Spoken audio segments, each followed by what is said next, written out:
किसी गांव में एक बहुत ही ज्ञानी पंडित रहता था। एक दिन वह अपने बचपन के दोस्त से मिलने के लिए दूसरे गांव में जा रहा था। उसका वह दोस्त बचपन से ही गूंगा और एक पैर से अपाहिज था। उस पंडित के गांव से उसके दोस्त का घर काफी दूर था। वहां जाने के लिए बीच बीच में कई सारे छोटे छोटे गांव पड़ते थे। पंडित रास्ते में अपनी धुन में चला जा रहा था।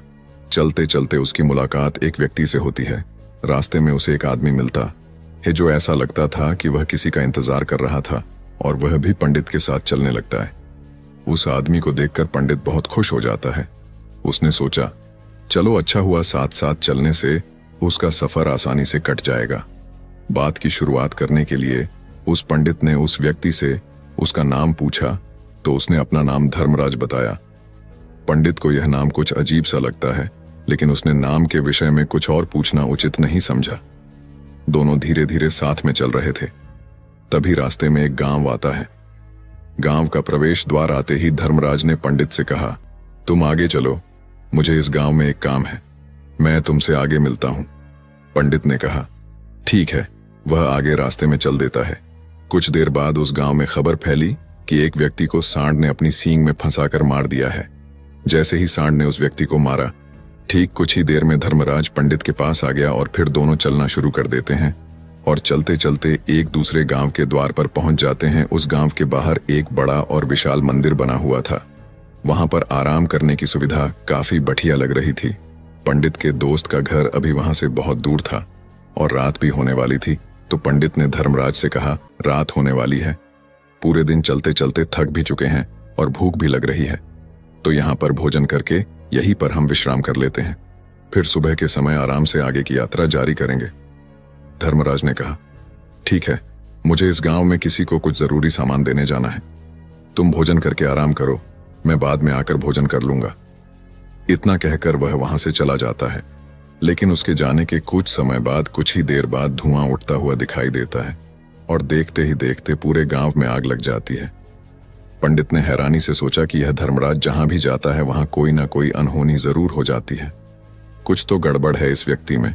लेकिन पंडित ने रात्रि में धर्मराज से कुछ भी पूछना उचित नहीं समझा और वे दोनों सो गए। सुबह होते ही दोनों फिर से अपनी यात्रा शुरू कर देते हैं। कुछ देर चलने के बाद रास्ते में फिर से एक गांव आता है।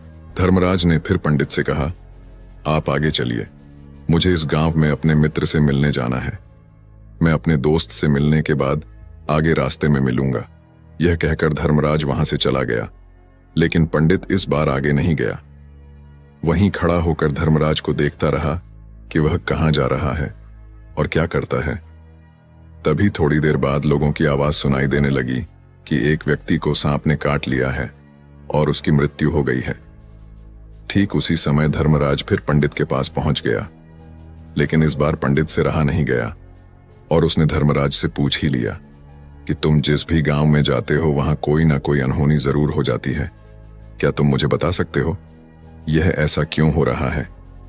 धर्मराज ने कहा, पंडित जी, आप तो मुझे बहुत ज्ञानी मालूम पड़े थे, इसीलिए मैं आपके साथ चलने लगा था, क्योंकि ज्ञानियों का साथ बहुत अच्छा होता है, परंतु आप अभी तक समझ नहीं पाए कि मैं कौन हूं। पंडित ने कहा, मैं समझ गया हूं, लेकिन मुझे कुछ शंका है। अगर आप ही अपना उपयुक्त परिचय दे दें तो मेरे लिए आसानी होगी।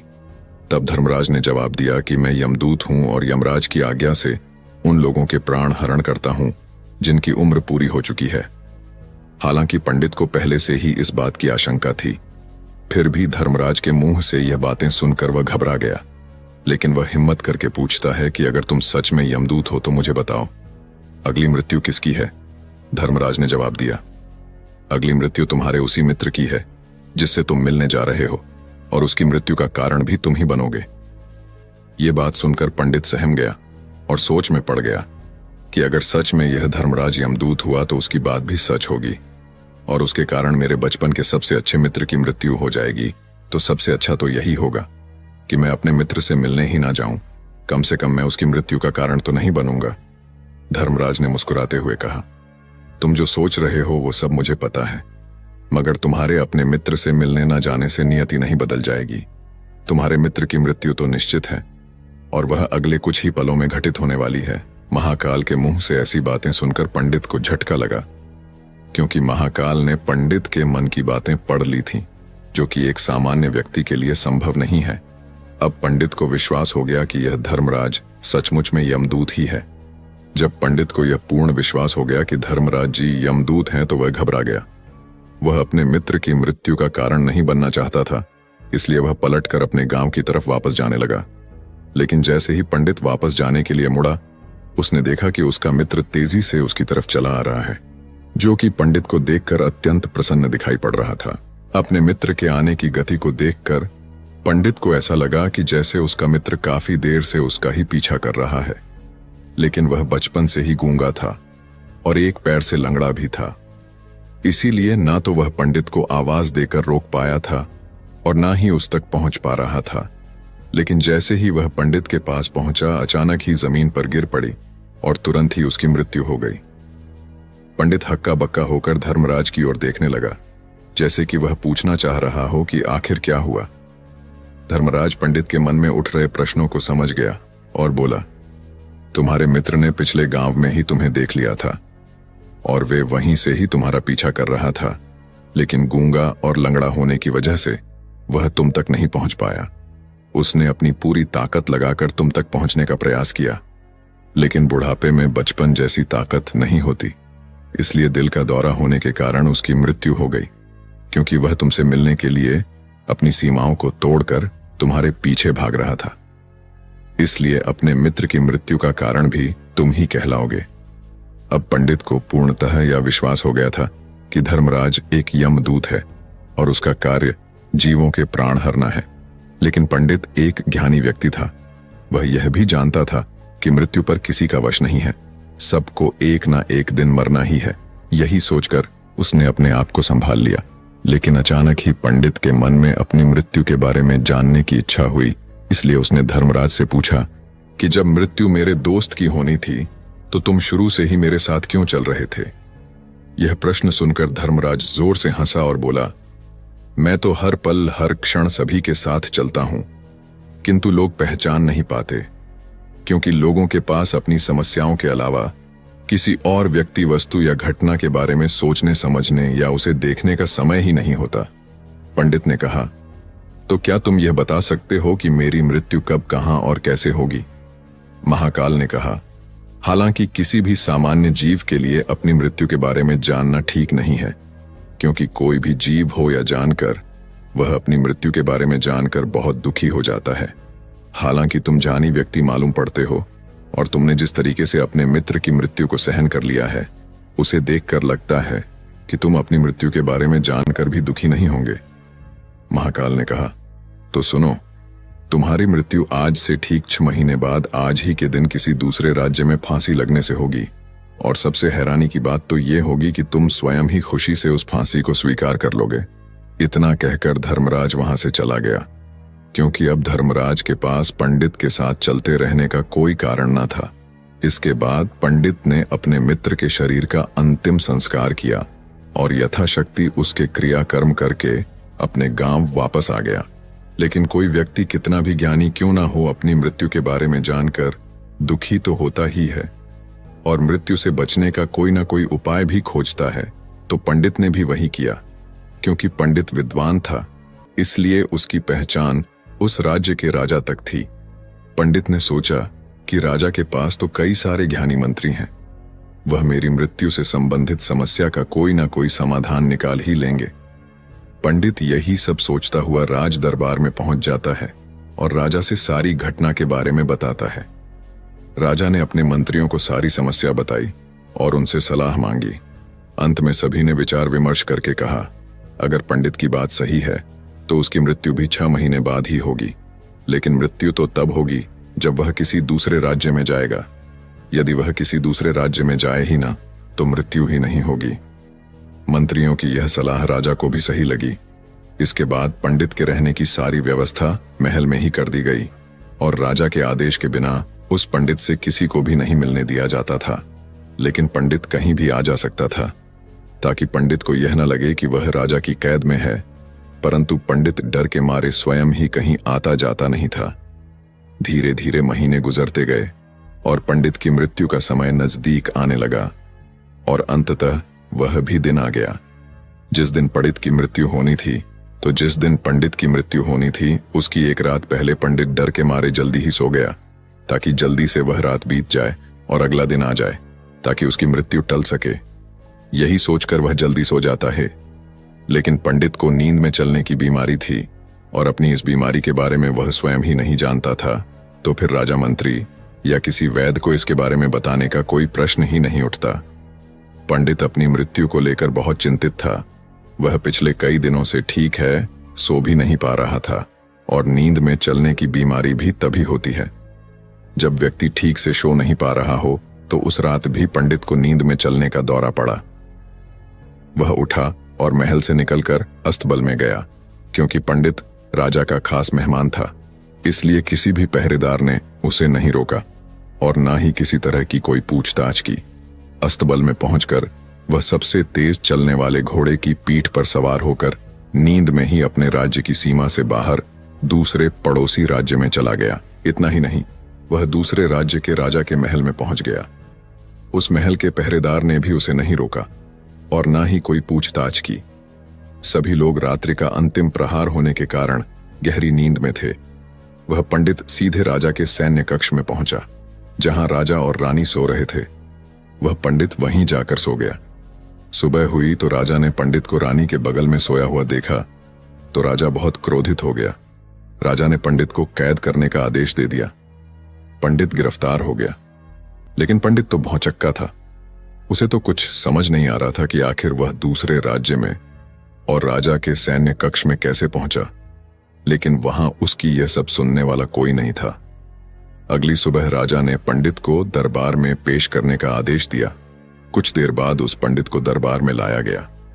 पंडित को देखते ही राजा इतना बबूला हो गया कि उसे फांसी पर चढ़ा देने का हुक्म सुना दिया।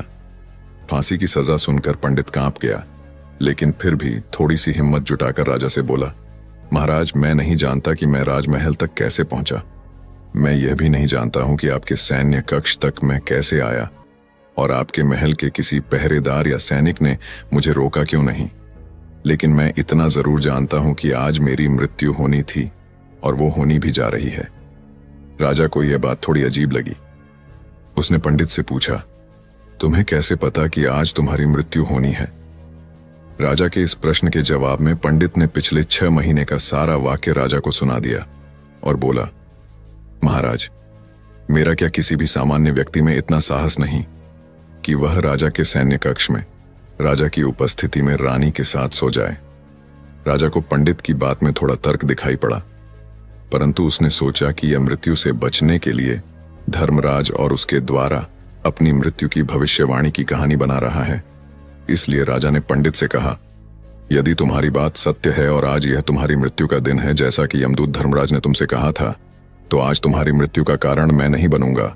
लेकिन यदि तुम्हारी बात झूठी निकली तो निश्चित ही आज तुम्हारी मृत्यु का दिन होगा ना, क्योंकि जिस राज्य से पंडित आया था उस राज्य का राजा इस राजा का मित्र था। इसलिए इस राजा ने तुरंत अपने 2 सैनिकों को पड़ोसी राजा के पास भेजकर पंडित की बात की सत्यता का प्रमाण मांगा भेजा। भेजे गए सैनिक शाम तक लौटे और उन्होंने राजा को बताया कि महाराज, पंडित जो कुछ भी कह रहा है वह सब सत्य है। पड़ोसी राज्य के राजा ने पिछले 6 महीने से पंडित के रहने की सारी व्यवस्था अपने ही महल में कर रखी थी। पंडित राजा का खास मेहमान था। कल शाम राजा आखिरी बार पंडित से उसके कक्ष में मिले थे और उसके बाद यह इस राज्य में कैसे पहुंच गया इसकी जानकारी किसी को भी नहीं है। इसलिए उस राज्य के राजा के अनुसार पंडित को फांसी की सजा देना ठीक नहीं है।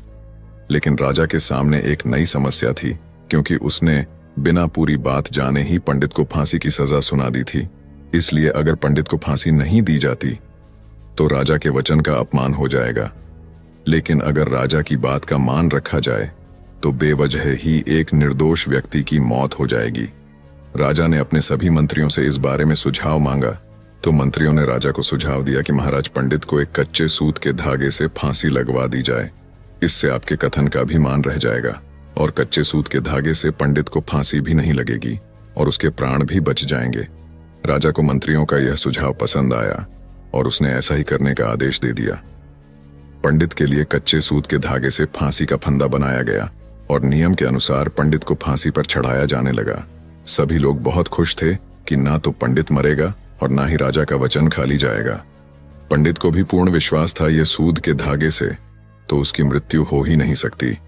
पंडित उस पर चढ़ने के लिए तैयार हो गया, जैसा कि धर्मराज ने भविष्यवाणी की थी कि तुम खुद ही अपनी फांसी को स्वीकार करोगे। लेकिन जैसे ही पंडित को फांसी दी गई, सूद का धागा तो टूट गया, लेकिन टूटने से पहले उसने अपना काम कर दिया था। पंडित के गले की एक नस सूद के धागे के झटके से कट चुकी थी और पंडित जमीन पर पड़ा तड़प रहा था। उस पल उसके गले से खून की फुहार निकल रही थी और देखते ही देखते पंडित का शरीर पूरी तरह से शांत हो गया। सभी लोग आश्चर्यचकित थे और पंडित को मरता हुआ देख रहे थे। किसी को विश्वास नहीं हो रहा था कि कच्चे सूत के धागे से भी किसी इंसान की मृत्यु हो सकती है। लेकिन घटना तो घट चुकी थी। नियति ने अपना काम कर दिया था और धर्मराज की भविष्यवाणी सच हो चुकी थी। दोस्तों, श्रीमद् भागवत गीता में भगवान श्री कृष्ण ने कहा है, जो होना होता है वह होकर ही रहता है। हम चाहे कितनी ही सावधानी बरते, कितना ही उपाय कर लें, लेकिन घटना और घटना की पूरी प्रणाली पहले से ही तय होती है, जिसे हम थोड़ा सा भी इधर उधर नहीं कर सकते हैं। दोस्तों, शायद इसीलिए ईश्वर ने हमें भविष्य जानने की क्षमता नहीं दी है, ताकि हम अपने जीवन को ज्यादा बेहतर तरीके से जी सके। और यही बात उस पंडित पर भी लागू होती है। अगर पंडित ने महाकाल से अपनी मृत्यु के बारे में ना पूछा होता तो 6 महीने तक राजा के महल में कैद रहकर डर डर कर जीने की बजाय ज्यादा बेहतर जीवन जीता। दोस्तों, आपने